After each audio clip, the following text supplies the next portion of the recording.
Here's a personal story that happened to me. I've told this story before, but I'll tell it again. I lived in Bnei Brak, and I lived in Bnei Brak. We lived in Bnei Brak for 4 years. Bnei Brak is a very, very. I think it's one of the most heavily, densely populated cities in the world because there's high risers over there, and there's. I don't think there's any parks over there or anything. There's no parking place. In any case, Bnei Brak. And so we wanted to leave Bnei Brak. We got married. We lived in Bnei Brak. Finally we had 3 children.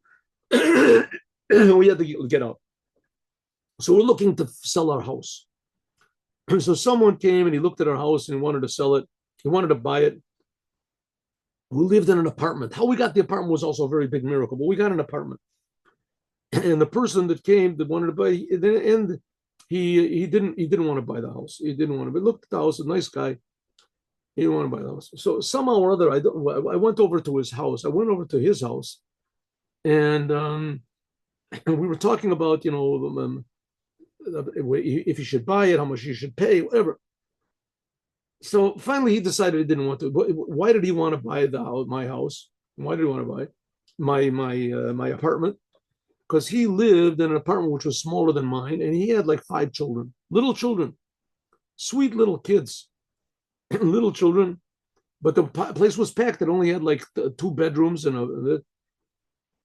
so the kids slept in the front room, and they slept in this room and that room.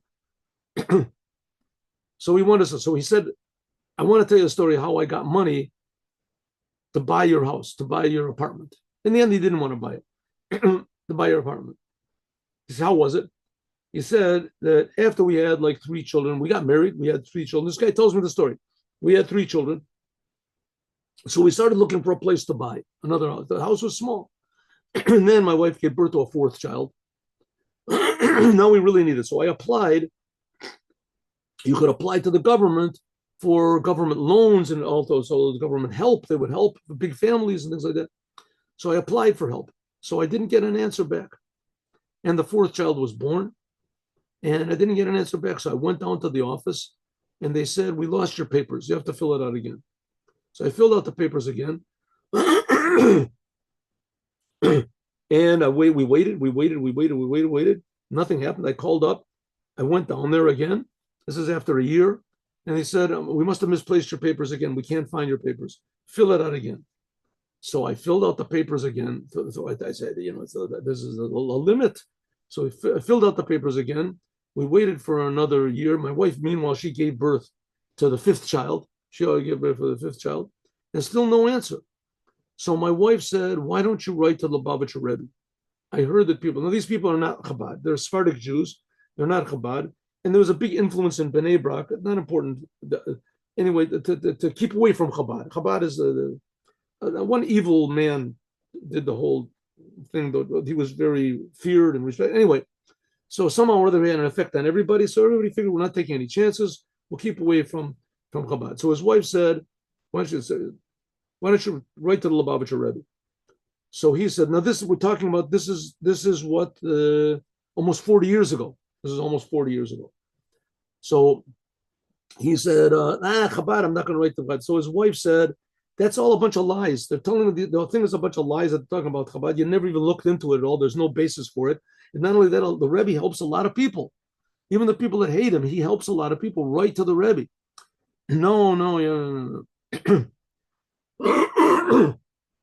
So finally, I'll go down to the office again. So I went down to the office again, and they told me again that they lost my papers. This is like the 3rd time they lost my papers. So he comes back and he doesn't know what to do. And he says, my wife starts screaming at me, why don't you write to the Lubavitcher Rebbe? I don't understand why don't you write? So I wrote to the Lubavitcher Rebbe. And I got an answer back from the Rebbe. He sent me an answer back. You have to check your Tefillin. Check your Tefillin. This was like a half a year ago.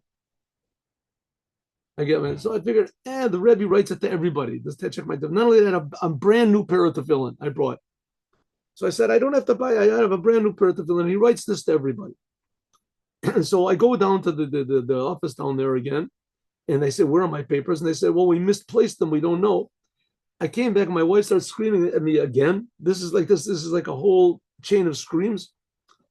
And she says, you didn't even check your tefillin. So I said, all right, at least it stopped the screaming. And we have the house is packed, 5 children, and my wife is screaming at me. My life is not a life. So I took my tefillin to check. So I go and I check the tefillin. He says, I want to show you what it was. I want to show you what came back. So he brings me the parchment from the tefillin.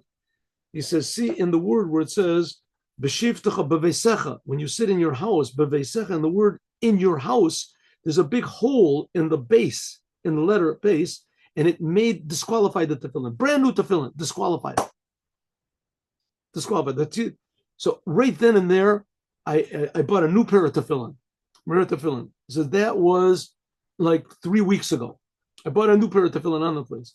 1 week later, I get a telephone call from the office of the whatever it is, the loan office, whatever it is from the government, and they say, "Hello, is this Mr. Sabach, whatever his name was?" Yes, it is. Said, "Well, listen, we have this loan waiting for you, and it's been waiting for a year. If you don't come to get it, then we'll give it to somebody else if you don't want it." I said, "What? I didn't know anything about it. I've been down to the office. It doesn't make it." I went down there and I got the loan. They got the loan. He said, as soon as I got my tefillin fixed up, is all of a sudden everything got fixed, and the Rebbe somehow or other knew it. He said, I'm not going to buy your house, but for sure I'm not keeping away from the Lubavitcher Rebbe. I realized that everything that was said negative about him is total lies. It was all wrong, and that from now on I'm going to love every Jew, and not to listen to negative things that are said about everybody. So it ended up that because the Rebbe told this person to fix his tefillin, that somehow or other had a spiritual connection with the receiving of the money from this. Does it make sense? Doesn't make any sense. Did it happen? It happened. 100% happened. So we see that tefillin and mezuzah, the commandment, has an effect on the world, which is not so surprising because the commander is the same one who's creating the world. Have a good day with Mashiach now.